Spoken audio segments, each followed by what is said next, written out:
Hi, இன்றைக்கி tea கடை போண்டா எப்படி செய்யுதுன்னு பார்க்கலாமாங்க? வாங்க.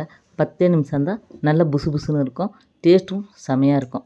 வாங்க, இந்த அட்டகாசமான போண்டா எப்படி செய்யுதுன்னு பார்க்கலாம். தேவையான பொருள்: 1 கப் மைதா, 1 கப் ரவை, 1 கப் தயிர், 1 கப் சர்க்கரைங்க. நீங்கள் தேவையான அளவு உப்பு, ஆப்ப சோடா மாவு எடுத்துக்கோங்க. தேவையான அளவு தண்ணி. ஃபஸ்ட்டு நம்ம கிண்ணம் எடுத்துக்கலாங்க. அது கூட தயிர், மைதா, ரவை, தேவையான அளவு உப்பு போட்டுக்கோங்க. ஆப்ப சோடா மாவு ஒரு பிஞ்சு போட்டுக்கோங்க.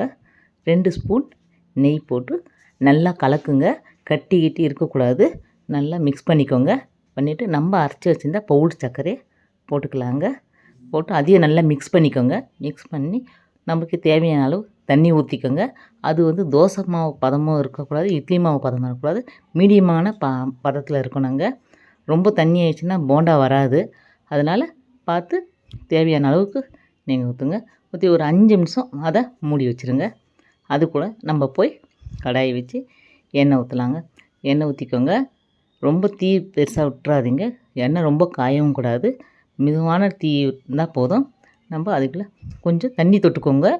அப்படியே வராது, கொஞ்சம் தண்ணி தொட்டு போண்டா எடுத்து போடுங்க. நல்லா புசு புசுன்னு வருங்க. கொஞ்சம் சிம்மிலே வச்சுக்கோங்க. ரொம்ப ஃபாஸ்ட்டாக வச்சிடாதீங்க. தீ வச்சிங்கன்னா போண்டா கொஞ்சம் கருகிரும், உள்ளே வேவாது. அதனால் சொன்னேன். இது நம்ம முட்டை போடலைங்க.